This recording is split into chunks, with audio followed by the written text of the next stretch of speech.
అందరికీ నా నమస్కారాలండి. ఇప్పుడు మీరు చూస్తున్నది ఇన్‌స్టా మోజోలో పీసీవీ ఇంగ్లీష్‌కి సంబంధించిన ఏవైతే మీకు చెప్పిన గ్రామర్ అంశాలున్నాయో అవన్నీ కూడా క్లాస్ వైస్‌గా ఉన్న పీడీఎఫ్స్ అన్నమాట. ఇది 4థ్ క్లాస్ న్యూ వర్క్‌బుక్‌కి అండ్ 5థ్ క్లాస్ ఇంగ్లీష్ వర్క్‌బుక్. ఆ తర్వాత మీరు చూసుకుంటే సెకండ్ అండ్ థర్డ్ క్లాసెస్ యొక్క టెక్స్ట్ బుక్స్.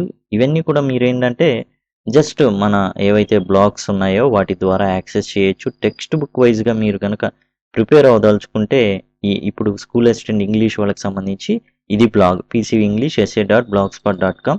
దీనిలో మీరు చూసుకుంటే క్లాస్ వైజ్గా ఏవైతే ఉన్నాయో అవన్నీ కూడా మీరు చూడొచ్చు.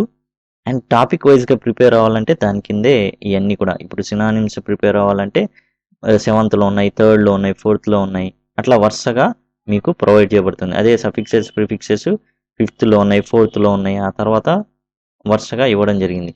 ఇప్పుడు మోడల్ ఆక్సిలరీస్ గురించి చెప్పాలి అంటే 6th క్లాస్లో ఉంది, ఆ తర్వాత డిగ్రీలో కూడా ఉంది, అనుసంధానమైంది. అందుకే యాక్చువల్గా చెప్పడం జరిగింది. ప్రిపోజిషన్ సంబంధించి టెస్ట్లు కూడా ఉన్నాయి, అవి కూడా ఇంక్లూడ్ చేయడం జరిగింది. ఇప్పుడు డిగ్రీస్ ఆఫ్ కంపారిజన్ ఎక్కువగా డిఫికల్ట్ ఫీల్ అవుతారు, అలా టెస్ట్లు కూడా ఉన్నాయి. ఇవన్నీ కూడా బ్లాగ్లో ఉన్నాయి. బ్లాగ్లో వచ్చేసి మీకు టోటల్ ఆల్ ఇన్ వన్ అనమాట. మీరు గనక ప్రిపేర్ అయ్యి నేను సాధించాలి అనుకుంటున్న వాళ్ళందరికీ కూడా ఇవి ఉపయోగపడతాయి. ఎస్జిటి వాళ్ళకి సంబంధించి కూడా పీసీవీ టెట్ 2020 sgt.blogspot.com ఇవన్నీ కూడా ఉంటాయండి. అదిగోండి టోటల్ ఇవన్నీ కూడా ఉన్నాయి. అదిగోండి ప్రీవియస్ పేపర్స్ కానివ్వండి, ఇవన్నీ కూడా మీకు ఉపయోగపడేవి ఉన్నాయన్నమాట. టెక్స్ట్ బుక్స్ కూడా ఏదైతే గవర్నమెంట్ వాళ్ళు ప్రొవైడ్ చేశారో ఆ టెక్స్ట్ బుక్స్ని కూడా మీరు పొందొచ్చు అనమాట. అన్నీ ఉన్నాయి. మీరు బ్లాగ్ను ఒకసారి అధ్యయనం చేయండి, చక్కగా మీకు అన్నీ కూడా ఆల్ ఇన్ వన్ అనమాట. వెళ్ళి వేలకు వేలు పెట్టుకొని దానికన్నా కూడా ఇది ఉపయోగపడుతుంది. మనం ఏదైతే 3rd క్లాస్ టెక్స్ట్ బుక్ యొక్క చివరికి వచ్చేసాం, అంటే కంప్లీట్ చేయబోతున్నాం. ఇప్పుడు మనం 3rd క్లాస్ వర్క్ బుక్లో worksheet 8.1 page number 119 don't be substitution table చూడబోతున్నాం. చూడండి, బీ అఫ్రైడ్ అంటే భయపడు, బీ అఫ్రైడ్ అంటే భయపడు, బీ యాంగ్రీ అంటే కోప్పడు, బీ లేజీ అంటే సోమరితనంగా ఉండు, బీ అప్సెట్ అంటే కలత చెందు, బీ టిమిడ్ అంటే పిరికోడిగా ఉండు, బీ క్రేజీ అంటే పిచ్చోడిగా ఉండు. ఎప్పుడైతే డోంట్ చేరుస్తామో నెగిటివ్, అంటే దానికి నెగిటివ్కి నెగిటివ్ ఆస్పెక్ట్ అనమాట. డోంట్ బీ అఫ్రైడ్ భయపడకు, డోంట్ బీ యాంగ్రీ ఆగ్రహం చెందకు, కోప్పడకు, డోంట్ బీ లేజీ సోమరితనంగా ఉండకు, డోంట్ బీ అప్సెట్ కలత చెందకు, డోంట్ బీ టిమిడ్ పిరికివాడిగా ఉండమాక, డోంట్ బీ క్రేజీ పిచ్చోడిగా ఉండమాక. ఈ విధంగా ఉంటుంది. ఆ తర్వాత మనం చూసినట్లయితే వర్క్షీట్ 8.4 అండ్ పేజ్ నెంబర్ 122 చూసినట్లయితే ఎంఫాటిక్ ఆర్ ఇంటెన్సివ్ ప్రొనౌన్స్కి సంబంధించిన సబ్స్టిట్యూషన్ టేబుల్. యాక్చువల్గా ఎంఫాటిక్ ప్రొనౌన్స్, ఇంటెన్సివ్ ప్రొనౌన్స్ అని టెక్స్ట్ బుక్లో ఇవ్వాలి, కానీ ఇక్కడ ఇచ్చిన దాన్ని బట్టి కొత్తగా మీరు ఒక నేర్చుకునే అంశం ఒకటి ఉంటుంది. ఈ విధంగానే నేర్చుకోవాల్సి ఉంటుంది. ఎక్కడ ఇవి ఇవ్వలేదే టెక్స్ట్ బుక్లో కాదు, ఎగ్జాంపుల్స్ ఇవే ఇస్తారు. He himself sat in the scale అని ఇచ్చేసి హిమ్సెల్ఫ్ అనేది ఏంటి, ఎంఫాటిక్ ప్రొనౌన్ అవుతుంది. ఎందుకు అవుతుంది? ఎంఫాటిక్ ఆర్ ఇంటెన్సివ్ ప్రొనౌన్ రెండు ఒకటే. యాక్చువల్గా రిఫ్లెక్సివ్ ప్రొనౌన్స్ కూడా ఇదే విధంగా ఉంటాయి. Myself, themselves, ourselves, herself, himself, అవి కూడా ఉంటాయి. కానీ మరి రిఫ్లెక్సివ్ ప్రొనౌన్కిను ఎంఫాటిక్ ప్రొనౌన్కి ఏంటి తేడా? చాలా సింపుల్గా మనం నేర్చుకోవడానికి ప్రయత్నిద్దాం. ఎంఫాటిక్ ప్రొనౌన్ అంటే ఏంటంటే జనరల్గా ఎంఫాటిక్ కానీ ఇంటెన్సివ్ ప్రొనౌన్స్ ఇవి కానీ మామూలుగా స్పోకెన్ ఇంగ్లీష్లో బాగా నువ్వేగా చేసుకుంది ఈ విధంగా అంటాం. నువ్వేగా ఏమవుతుందంటే ఎంఫసిస్ అనేది పెరుగుతుంది ఆ వర్డ్ మీద. జనరల్గా రిటర్న్ ఆస్పెక్ట్లో ఇది చెప్పడం కొంచెం కష్టం. అయితే దాన్ని ఏం చేశారంటే సింపుల్గా ఏదైతే ప్రొనౌన్ ఉంటుందో దాన్ని సంఖ్యలో పెట్టేశారు. అంటే నార్మల్గా చెప్పాలి అంటే దాన్ని పక్కనే ఉంచేశారనమాట. He himself, she herself, he himself అతనికతనే, షీ హర్ సెల్ఫ్ ఆమె, వి అవర్ సెల్ఫ్స్ మాకు మేమే, దే దెమ్ సెల్ఫ్స్ వారికి వారే, ఐ మై సెల్ఫ్ నాకు నేనే. ఈ విధంగా అనమాట ఇవి ఎంఫాటిక్ అవుతుంది. సార్ ఎంఫాటిక్ రిలేటివ్ ప్రొనౌన్స్ రెండు ఒకటే, కానీ ఎట్లా గుర్తుపట్టేది? చాలా సింపుల్ అండి. ఎంఫాటిక్ ఉన్న వాటిని తీసేసామనుకోండి, రిమూవ్ చేసామనుకోండి, వాటి అర్థం ఏం చెడిపోదు. He himself sat in the scale, వాడికి వాడే కూర్చున్నాడు వెళ్ళి, ఓకేనా? హిమ్సెల్ఫ్ తీసేసాం, he sat in the scale, వాడు కూర్చున్నాడు, పెద్ద తేడా ఏమి ఉండదు. రిఫ్లెక్సివ్లో అలా ఉండదు. ఆ యొక్క హర్ సెల్ఫ్ హిమ్సెల్ఫ్ తీసేసామంటే అర్థం చెడిపోతుంది. సబ్జెక్టు ఆబ్జెక్టు ఒకే ఒకళ్ళే అవుతారు reflexive ప్రొనౌన్లో, subject object.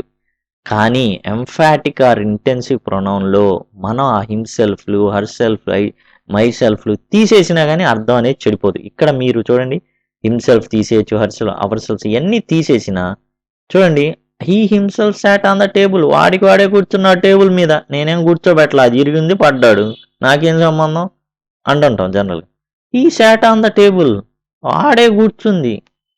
He himself sat on the table, వాడికి వాడే కూర్చున్నాడు. స్ట్రెస్ ఇవ్వడం అనమాట, అతనే ఎంఫసిస్ యాజ్ వెల్ యాజ్ ఇంటెన్స్గా చెప్పడం. ఈ సాట్ ఆన్ ద టేబుల్, వాడు కూర్చున్నాడు, వాడు కూర్చున్నాడు, ఈ విధంగా అన్నాం. వాడు కూర్చున్నాను, వాడే కూర్చున్నాడు, అర్థం ఏం చెడిపోదు. కాకపోతే ఎంఫాటిక్ అనేది ఎంఫసిస్ ఇస్తున్నాం కాబట్టి, ఇంటెన్స్గా చెప్తున్నాం కాబట్టి ఆ విధంగా మనం రావడం.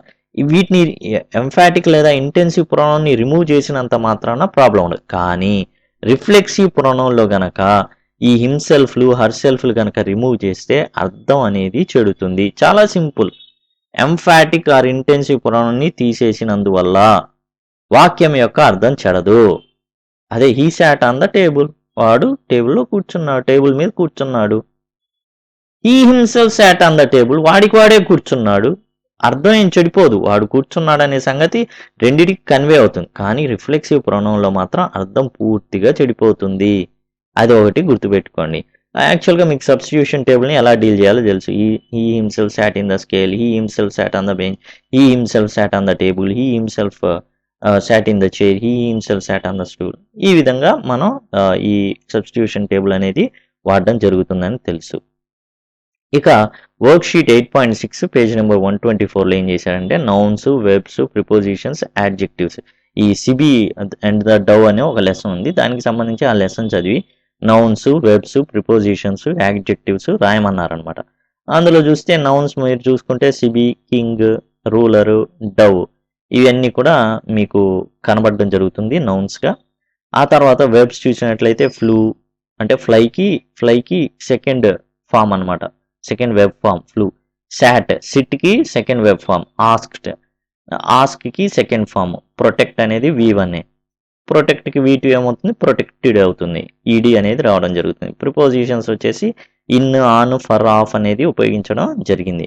యాడ్జెక్టివ్స్ వచ్చేసి కైండ్, జనరస్, గ్రేట్, గుడ్, ఇవి యాడ్జెక్టివ్స్ అనమాట. టోటల్గా ఇది మనం ఈ వీడియోలో నేర్చుకున్నది ఏంటంటే డోంట్ బి అనే సబ్స్టిట్యూషన్ టేబుల్, అట్లానే ఎంఫాటిక్ ప్రొనౌన్స్ లేకపోతే ఇంటెన్సివ్ ప్రొనౌన్స్. జనరల్గా మనం ఇంటెన్సివ్ ఇవన్నీ కూడా మన స్పోకెన్ ఇంగ్లీష్ ఫార్మాట్లో బాగా ఎక్కువగా వాడతాం.